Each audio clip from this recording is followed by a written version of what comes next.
secretary will give you some highlights from the secretary's report.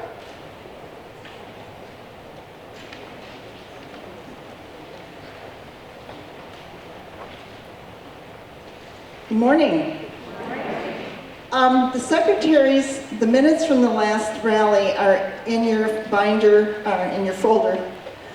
In the white, should be on the right-hand side, I believe. So if you just want to take them out, I'm going to kind of just highlight a few items, and that way it'll be easier if you want to read more, you can read in there. The fall rally was October 24th, 2020 at Riverview Lutheran Church in Appleton. The theme was, "We are therefore Christ ambassadors." Opening devotion was given by Pastor Tim Wagner. Business meeting, Gloria of course called the meeting to order and welcomed all. Introduced all of the three co-chairs. We had three co-chairs. And then Cheryl Thymer welcomed all to Riverview. The board members were introduced. I read the minutes, referred to the minutes from the previous rally, but then we had to have minutes which were read, even though we didn't have a spring rally last year, we had to have that in the form of minutes that was not going to happen. So I read those in detail at that rally. So if you didn't hear the rally, that's what that was about. Then Treasurer Judy Keeper, of course, referred to the Treasurer's report in the folders. Vice President Lisa Koenig had read a letter from Pastor Mao and Faith Lutheran Church in Anchorage.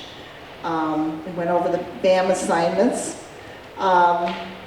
And then we reviewed a video on the mission for the visually impaired, and a discussion was held on whether to continue giving the mission $300 from our rally offerings.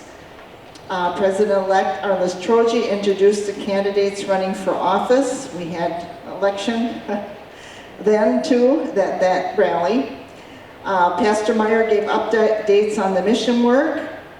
Our speaker was Emily Kamm, and she talked about her mission trip to Russia in 2018. The meeting wrap-up, roll call attendance was 64, and the rally offering was $2,155. Then there was the results of the ballot. You can see that there. Deanna and Nancy gave a little skit inviting us to today's rally. And Pastor Meyer closed with the devotion and installed the newly elected officers. And Riverview sent us all home with a bag lunch and knitted dishcloths, so it was kind of a nice. So even though it was a nice day. Respectfully submitted, Janet Meyer, Secretary.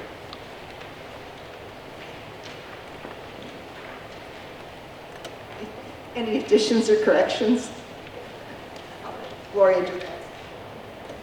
Thank you, Janet. Any additions or corrections to the secretary's report?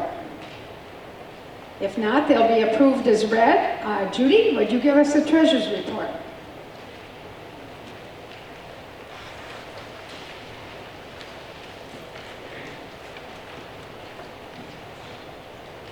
The first page, the actual treasurer's report. Does anybody have you had a chance to look it over? Anybody have any questions? It's pretty much self-explanatory as far as the income and expenditures. And on the back side of the mission collections per churches, I have a couple of additions. Whoa, stay there.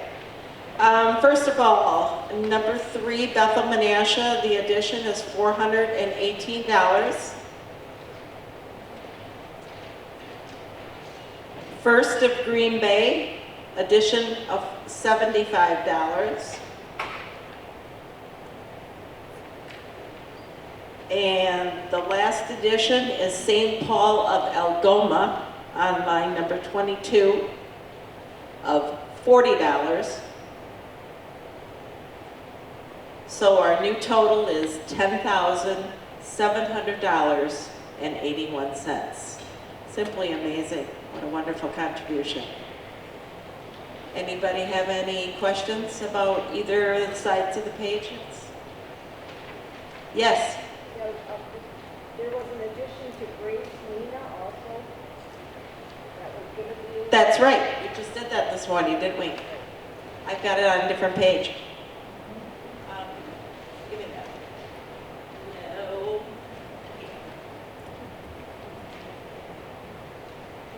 See, we work together as a board.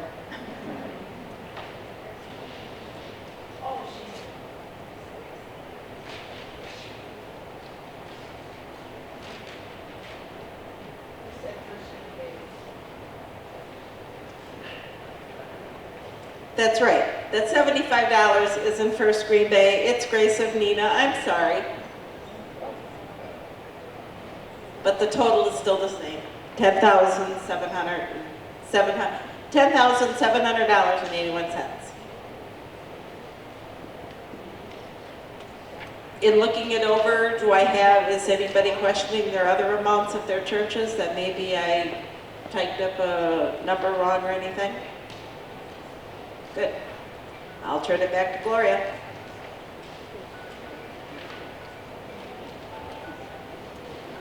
Thank you, Judy. Any other questions on the report? If not, it'll be filed with the treasurer for future review. Thank you. I got to thank all of you reporters especially for all your hard work in getting the word out about these mission collections, because many of you aren't having meetings, some of you aren't having church services or staying around to talk to people. So I know it's been challenging for you. So praise God for this wonderful offering, $10,000. That is just phenomenal. And that will go a long way toward helping get the word out to the next generation. So thank you so much. Emily Kahn, our Vice President, is going to share a spiritual growth report for you. So, Emily, and I'm going to sit down because she's got a couple interesting things here to say. Thank you. Good morning, everyone. Good morning. So, I know, I have a few things. This is, yeah. I asked Pastor Meyer to help me. So I reached out to our 3 Befrienda missions. We have one in North Carolina, South Carolina, and then also Mr. Munstock on the reservation. And I asked them to either share pictures or a video. And so we have 2 videos, and then I put together a PowerPoint presentation with the pictures that I received. And so the first one I would like to show is the building project happening on the reservation. And the name of that one was Builders, if you're looking for it on my... Okay.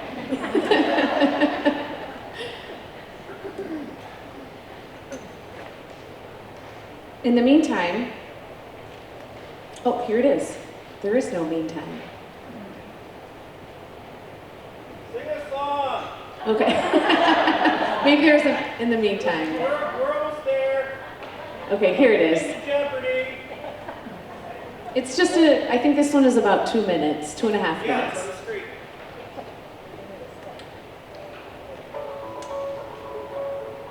So this is a teacherage that they're building, a duplex to house a couple teachers and their families on the reservation.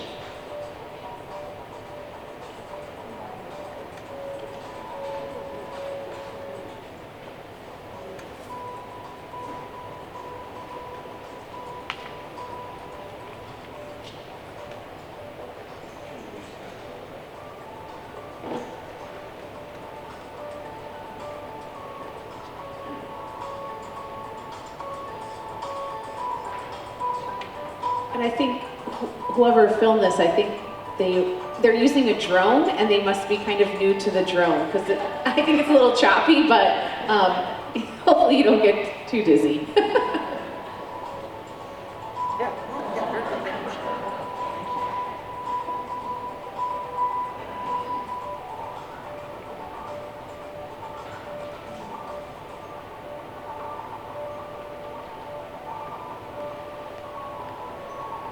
And this is Builders for Christ is out there helping them with this project. My sister actually happened to be out there just a month ago, and it was still cement, just a cement slab there, so they are making good progress.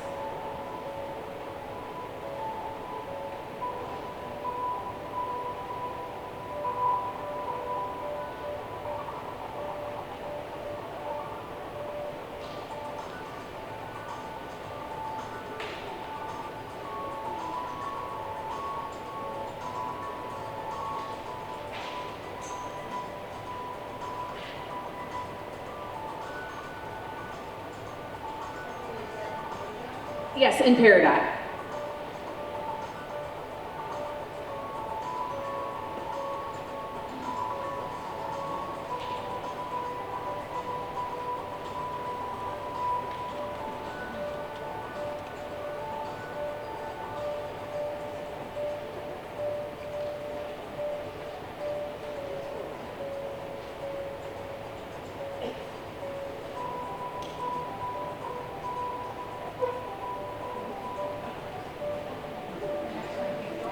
It is.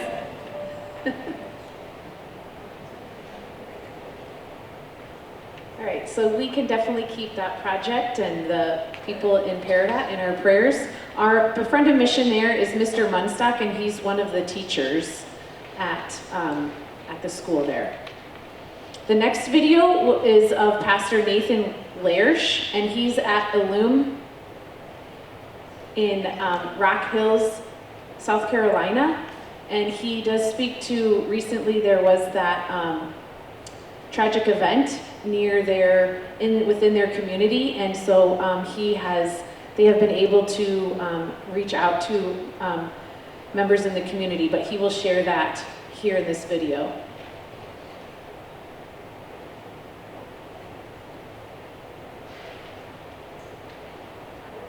We need volume.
Can you hear it? Can you put up, is there a microphone that you can put up to the speaker? That was our... He is using his lavalier. That's all right, that's as loud as it's getting, everybody.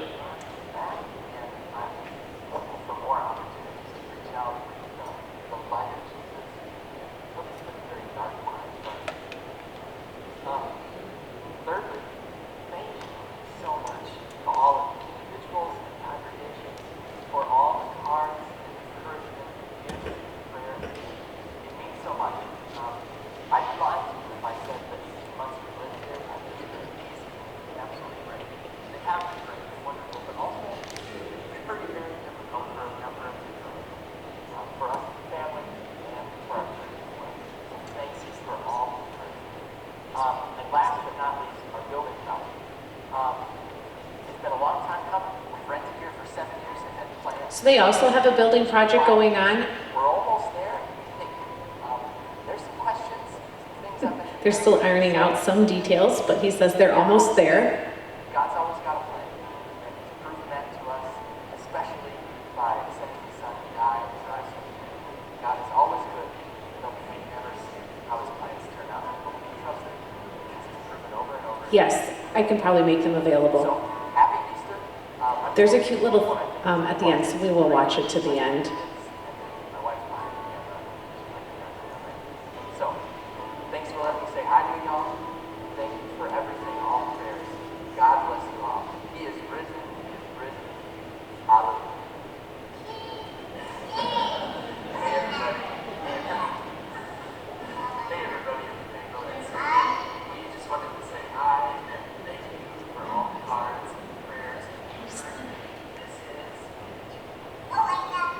Her name is Elena. Frederick. And Titus.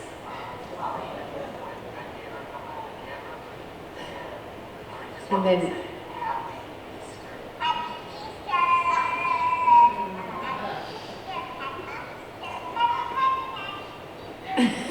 then she just says, Happy Easter, Happy Easter, Happy, Happy, Happy Easter.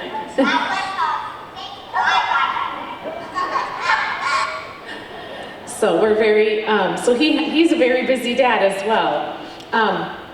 One of the things that he mentioned on the video was I don't know if you heard of the doctor and his wife and grandkids that were killed in Rock Hill, but they were a big part of their community, and so Pastor offered grief counseling, offered free grief counseling through their church, and there were a couple individuals in the community that took him up on that offer, and so he is reaching out through this, and sharing God's word during this very difficult time in their community.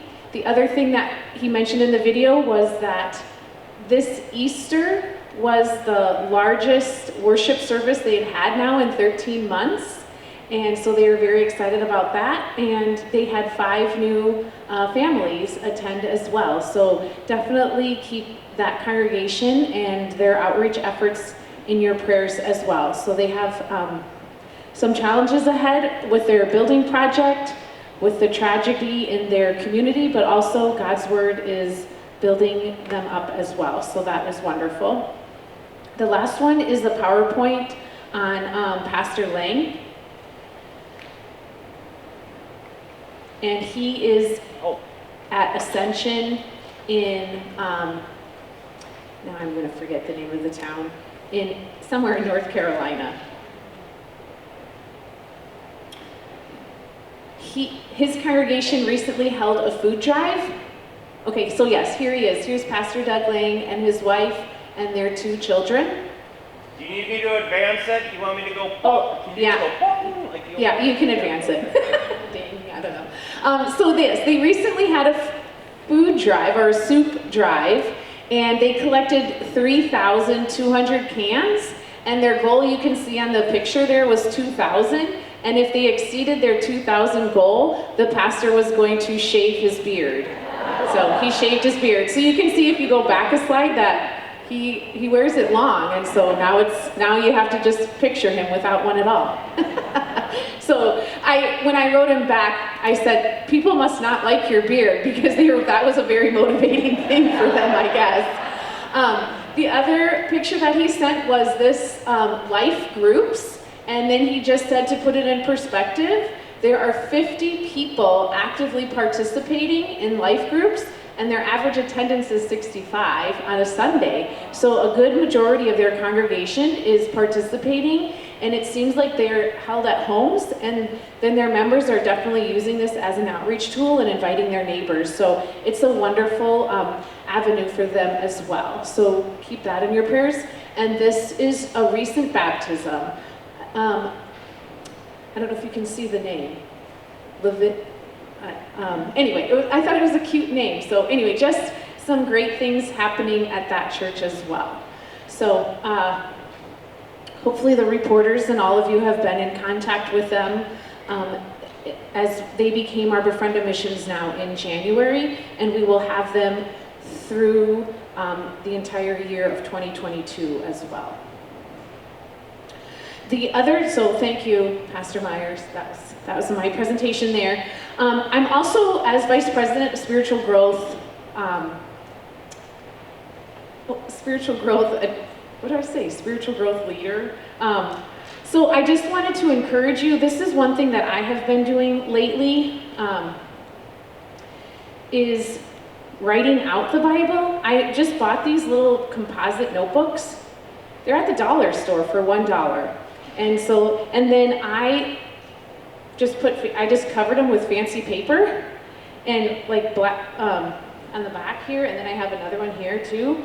And I, shortly after I went off the board at the international level, I was going through some very difficult times personally.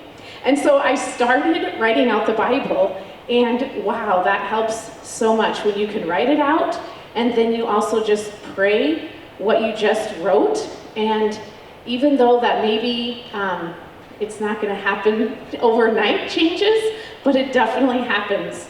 So anyway, I strongly encourage women to write out the Bible and just pray over it. And here's just a fun, inexpensive way to do that.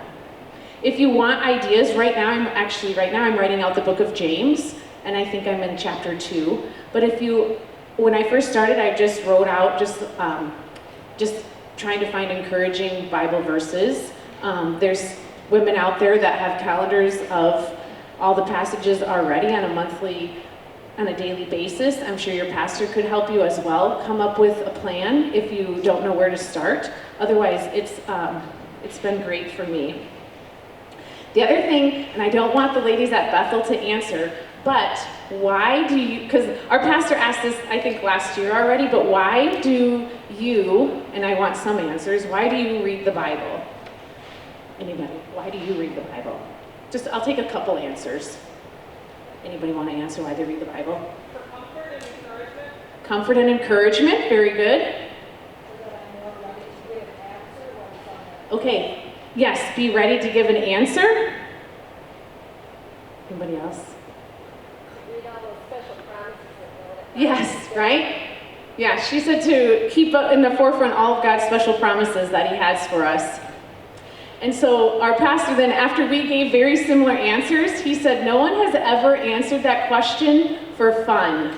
I don't know if anybody ever says we read the Bible because it's fun. And so I'm encouraging you to read the Bible because it's fun, right? And so we did. So we actually read through the book of John, and I put the Bible app on my phone, and that's fun. The man's voice on the Bible app is so soothing. Like, I could have listened to that for hours, and I listened to it when I went and got my hair done, and so then my hairdresser and I started talking about it, and I was listening to it when I was doing the dishes, which makes dishwashing way more fun. So anyway, I encourage you to do that as well, and just make it enjoyable, sit with a friend over coffee. So yes, read the Bible for fun. Last two things, we do have resources in the LWMS table. It was out there, now I feel like it's gone, but maybe it's just got moved. Okay, it's still on the front, it just got moved. So anyway, we don't have calendars, but I know we're already in the month of April, but if you don't have an LWMS calendar, reach out to the central office, I'm sure they have one. And they may even be discounted since it is already April. But there's photo cards also. We have LWMS cards here. There's socks, there's the umbrella. So just some great items there for LWMS. And lastly, to remember to register for the convention. I just looked on the website last night, and you can register for the convention. It is online. It is free to register. And I think I literally signed up in 10 seconds. It's super fast. Anyway, so then also the LWMS Awareness Committee is having an interactive workshop on June 26th at 1 p.m. So that's during that convention time. But one of the workshops will be from the Awareness Committee, which we always know is great. So thank you. Does anybody have any questions on our Befriend Missions?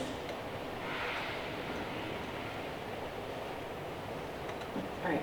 Thank you all very much for your support. Our missionaries do appreciate it.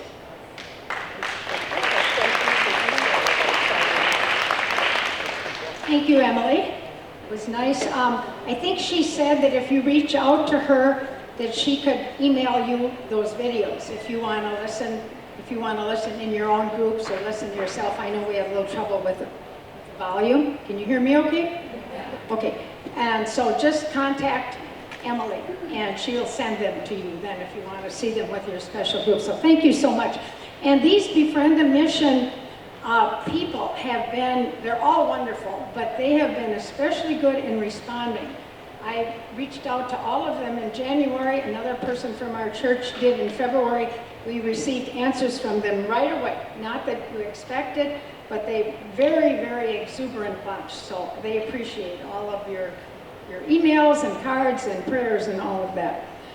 Just a quick mention that our Send One Sister, we give $600 every year to send a first-time attendee to convention. Well, obviously, no one went last year because there was no convention. And this year, no one went because there's no convention. Char Kiesling from Mount Olive was our person to go, and so the board talked about it, and Char will be the person hopefully to go next year in 2022. Char, would you stand up, please?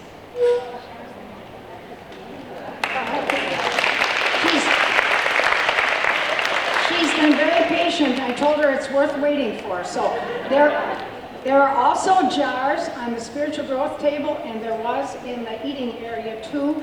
And you certainly can drop donations in there. We are hoping next year now to collect another $600 and to send another person with Char. So that would be wonderful. So please remember that.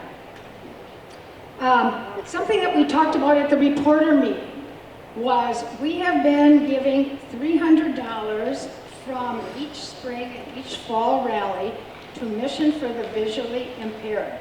Since the mid-'80s, and that amount has varied at different times during that, but currently we are giving $300.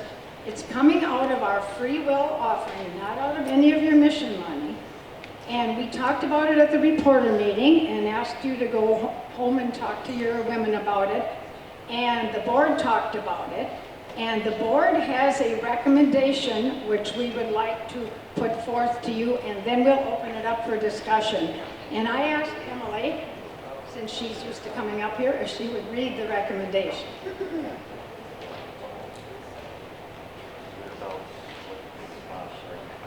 Okay. So the question was raised last year as to whether Paperland Circuit should continue support of Mission for the Visually Impaired.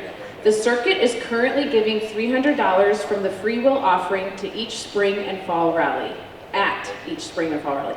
None of the money is from the designated mission projects that are voted on each year, but rather from the offering at each rally. So this does not impact our offerings that we give to our mission projects. The circuit started donating to MVI in the 1980s, and we have given various denominations, which has amounted to over $21,000 over the years. The decision to help support MVI is not in the bylaws, but rather something decided by the membership. After discussing the question of continued support at our fall rally and with our reporters at the reporter meeting, it seems this is a project that is near and dear to the hearts of our Paperland women. Since this money is given from our free will offering and not taken from the mission offerings, and it seems to be a special project to our Paperland Circuit, the Paperland Circuit Board of Directors recommends that we continue donating $300 to the Mission for the Visually Impaired from the rally offering at each spring and fall rally. So I will make a motion to continue donating the $300 to the Mission for the Visually Impaired from the fall rally from the rally offering at each spring and fall rally. Is there a second to the motion? Second? Okay, a motion has been made. Is there any, motion has been made and seconded that we continue donating $300 to the Mission for the Visually Impaired from each spring and fall rally. Is there any discussion? I'm going to open this up now. Cheryl? Well, first of all, please be assured that I don't want to speak against giving. Can you hear her, or do you want her to move by?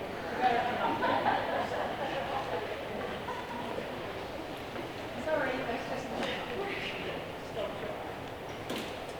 Yeah, I said I want to just assure you all that I'm not against giving to any mission or ministry that spreads the gospel.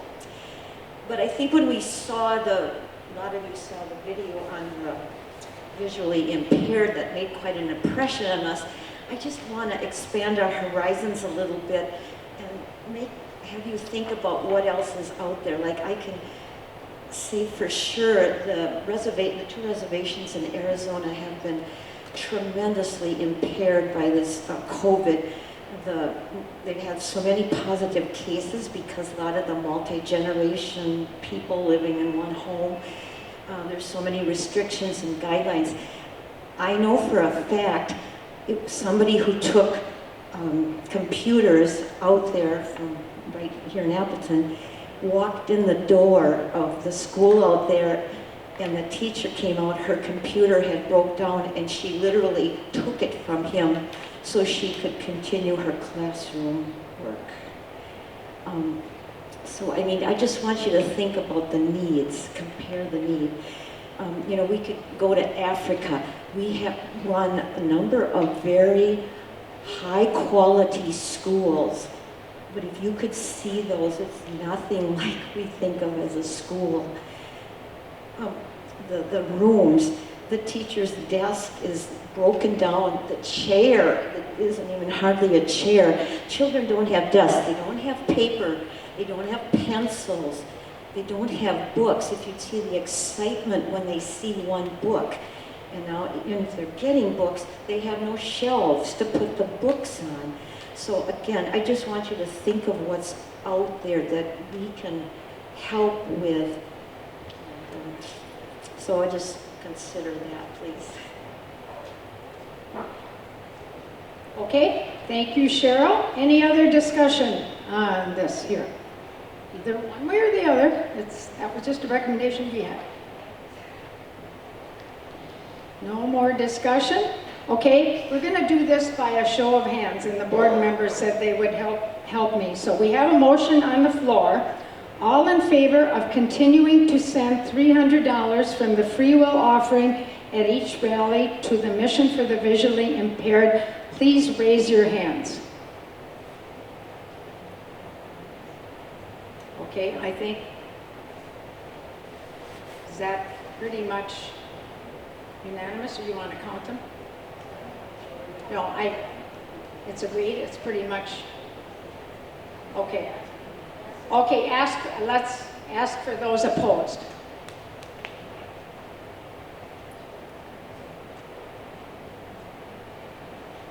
Okay, motion is carried then. Thank you all for your discussion on this. Thank you for your talking to your people at home. Thank you for, and remember this is coming out of the free will offering. This is not coming out of your mission offerings. Now, candidates for Paperland Board of Directors. Arliss?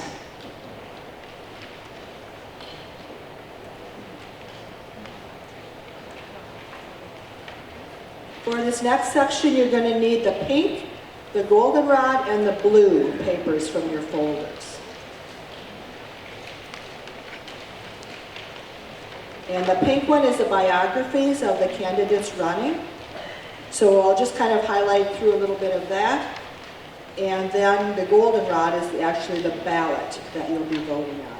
This year we are voting, or this year being an odd year, is president-elect, because I will be stepping up to president, treasurer, spiritual growth woman, one, and one pastoral advisor. So running for the president-elect is Louise Kesting from Mount Olive. Louise, would you stand and give everybody a hey? That's Louise. They're going to be hosting our fall rally, so you'll see more of her then too. For treasurer is our incumbent, Judy Keeper from Riverview, Appleton, who you saw at the last rally too. For spiritual growth woman is Janet Bain here. Janet must not have been able to be with us. Pat Pulser, are you in the room, or is she in the kitchen? There she is. Pat Pulser, right here from Mount Calvary, Menasha, is one of the two candidates, and you can read her bio there. And then pastoral advisor, another incumbent, Pastor Paul Meyer from Emmanuel Nina, who you've seen before. And I'd like to ask right now, before Arliss goes into the projects, I need to ask Are there any other nominations from the floor? Are there any other nominations from the floor? I need to do this 3 times. Are there any other nominations from the floor? Okay. Nominations are closed. Then Arliss, would you give us the prize? Okay, so you can mark your ballots. I'm not sure, will we be collecting those at the break someplace? We're going to we'll collect them when you're finished. Okay, so have that ready to be turned in. Then the projects, the mission projects is your blue one. 2 projects for world missions. First one is Academia Cristo project. The primary focus of our Latin American mission team is Academia Cristo, or Christ Academy. It's a multifaceted effort. I guess when I hear the word academy, I think like an actual school, but we're talking all like online things. That is the way that the word is spread with this. To make disciples in Latin America by sharing the message of God's grace with as many people as possible, to identify and train potential leaders, and to encourage those leaders to make disciples who then make disciples. It says the website offers videos and audio Bible studies, reaches out to non-Christians, as well as to teach Latin American church members how to share their faith. 1.3 million people follow the Academia Cristo page on Facebook. That's huge. These efforts have led to more than 20 new church planting groups working with us to spread the good news. Your gifts will help support this online outreach, the development and maintenance of a mobile application, and the online training that occurs through Academia Cristo. And then the second one is the missionary family reunion. World missionaries and their families form bonds with other missionary families that last into eternity. These friendships are the ready support network for birthdays, holidays, ups and downs of life when other family and friends are very far away. Missionaries and their families gather at Wisconsin Lutheran Seminary, this is every July, to relax, be recharged, make new friends, and have some fun. This event is entirely funded through special gifts. Your gifts will allow these missionary families to continue to gather together once a year for fun and fellowship. And maybe they read the Bible for fun, whatever. So those are the 2 world projects. And then the home mission projects. One is Van for Missions. Some of our home mission congregations provide outreach programs that are poorly attended because the people can't get there. There's a lack of transportation. The multicultural home missions, this is especially true for them. So your gifts will assist congregations that need to purchase vans for their outreach efforts. And the second one is language training. I think we all know how much our seminary students learn with all the biblical languages, but then they get called to a place where they have to speak to people who don't know English. And so this project would do that, to enhance outreach efforts of the home mission congregations to better serve communities. WELS Home Missions assists those pastors and or lay members to study foreign languages that are representative of their local communities. Your gifts will assist home missions in providing the needed language training. So those are the 2 home missions to vote for. Thank you, Arliss. Please mark your ballots, and then there will be a couple ladies coming around right now to collect them.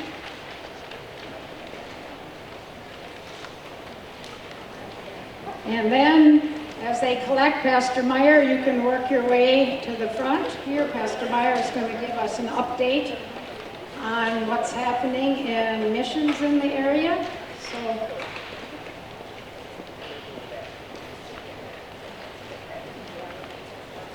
thank you for your patience with the meeting. It's probably a little longer meeting this morning because we have numerous things going on and we have voting in spring and all of this, but it's just so nice to be together and to, be with real people again. So, Pastor Meyer, come on up.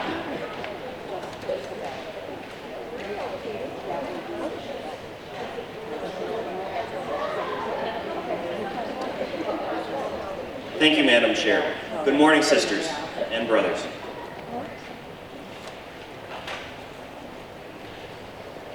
So missions. Everything that I have, I begged, borrowed, and stole from our Wells mission site. So you can find more of these slideshows and explanations of them on the screen, at the Wells Missions website.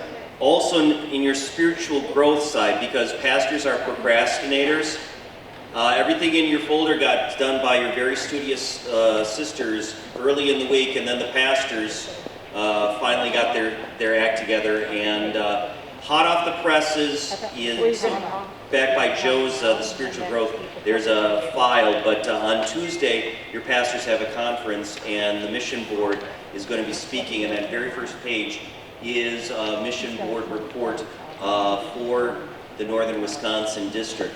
But just to highlight, in the grand scheme of things, we have 14 mission districts in the Wells. And if you can find ours, we're the very tiny one, because we are blessed to have the greatest percentage of Wells Lutherans in the area. Of course, that doesn't mean that missions can't be done around here. Plenty of mission opportunities, just to highlight from the sheets on the spiritual growth. So our Hmong mission, there are many Hmong sites. I believe ours is in Manitowoc, correct? Yeah.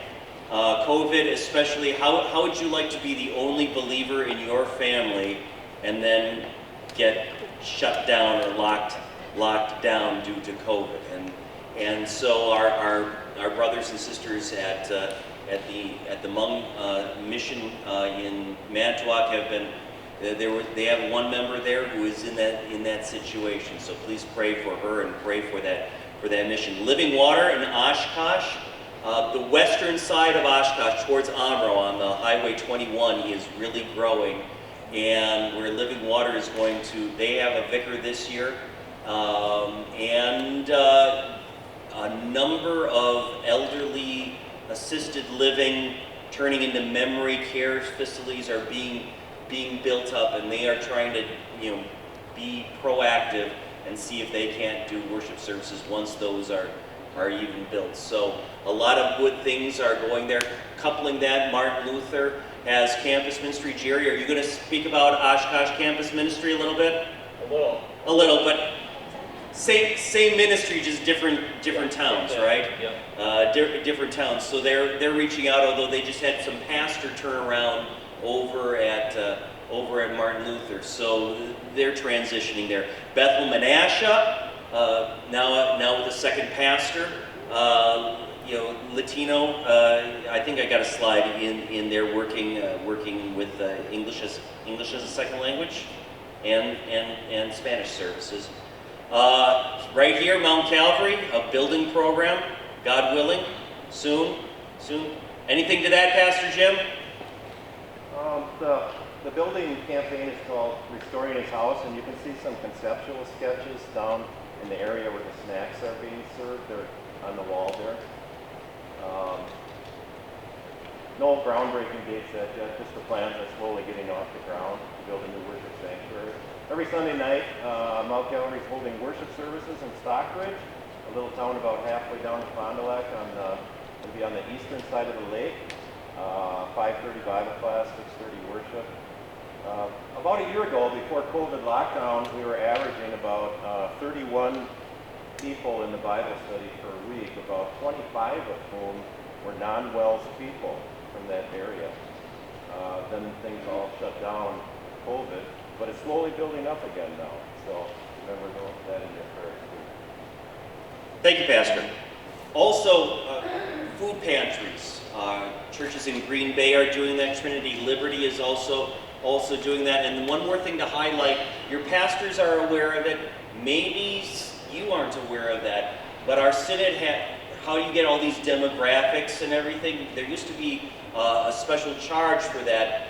Our synod is so intent on helping us work on missions and finding out more information that synod has put front the bill. It's called Mission Insight Studies, and you, for free of charge, can go online and find out if you want to find how many people are in the 50 to 60-year-old age, or how many are grade school age. So mission insights. So your congregations are able to do that at no cost to you.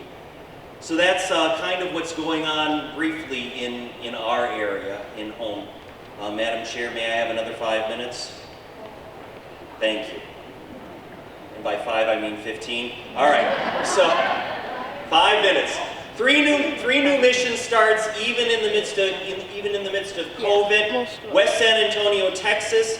It's taking 10 families from the east side or close to that and planting a new church.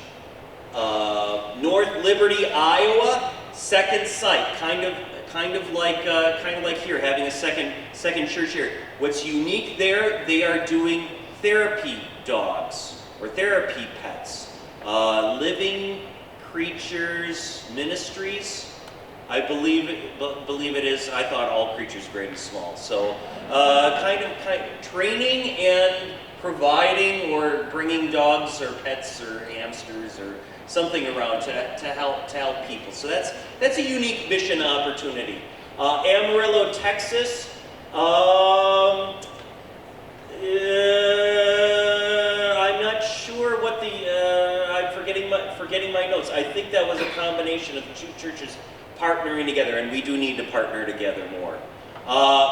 Bible and Brews. All right. I know Martin Luther, Nina was doing, I think they called it Bible and Brews or Scripture and Suds, I don't know, but just an opportunity.